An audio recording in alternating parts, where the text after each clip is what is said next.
What's the best way to handle internal resistance from team members who are skeptical about legal AI?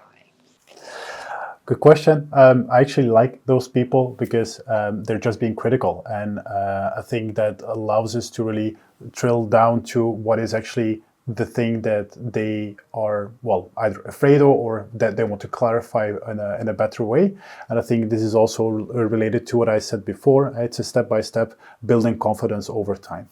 And what I really like, it's also in previous roles that I've had at other companies, it's rather in terms of the change management. That's still an aspect because we're still human.